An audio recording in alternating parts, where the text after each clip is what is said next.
I swear, I didn't even touch my phone, but somehow it still exposed me in front of everyone. So we were all just chilling in the living room. Vibes were good, everybody laughing, nothing serious. Then my girlfriend just smiled and said, "Babe, play music from your phone. Simple request. Normal day, nothing to worry about, right?" I said, "Of course," because in my mind, I had nothing to hide. I picked up my phone with full confidence, unlocked it, connected it to the speaker, and that's when my life ended. Instead of music, my phone started playing something else. Loud, clear, no mercy. How to text your ex without looking desperate. I froze. My soul literally left my body. Everywhere was silent. Even the fan stopped moving. Slowly, I turned and looked at my girlfriend. She was already looking at me. Then she said, "So, you have ex?"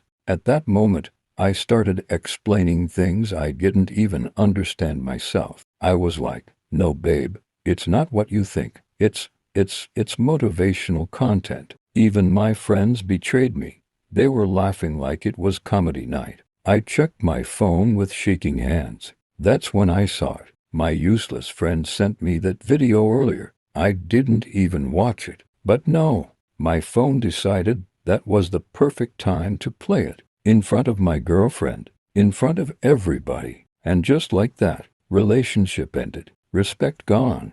Trust deleted. Non-single. Because of Bluetooth. So after my phone exposed me, and I became single because of Bluetooth, I didn't argue. I didn't complain. I planned revenge. Because the same friend that sent me that video was still laughing at me like nothing happened. So I waited.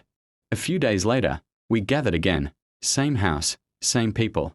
Then his girlfriend walked in, and she smiled and said, "Babe, play music from your phone." Immediately, I knew. Today is the day.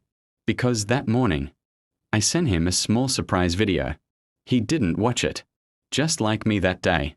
So he connected his phone to the speaker, confidently, pressed play, and suddenly, 10 signs you are cheating and hiding it from your partner. The whole room went silent. His girlfriend turned slowly and said, "Cheating." My guy started sweating immediately. "No, babe. It's not what you think." I just sat there quietly, nodding like a supportive friend. But inside me, celebration was going on. He looked at me. I looked back at him and smiled. Now we are both single, but at least we are even. So there we were both single once upon a time. We thought everything was going to be fine. Little did we know, our girlfriends had already met each other too. And the best part? They actually became friends. No kidding. So close, you know? They started sharing stories about us and stuff, comparing notes, laughing, and just having a good time. But then they decided to throw something together. A few days later, they invited both of us to a birthday party. The same place, same time. We were all like, "Wait a minute." And then we heard them talking to each other voice notes. Yikes. And then we looked up and saw the TV on. First things first, we were confused. Then we heard the voices. And guess what we heard? Our own voices. Yep. But they weren't just any voice notes though. They were voice notes that we had sent to each other in private. And just when we thought everything was fine, the room went silent. And people started laughing. Loudly and happily. I couldn't even look up from the floor. Then we both looked at each other. And that's when they said, "Now you understand how embarrassment feels."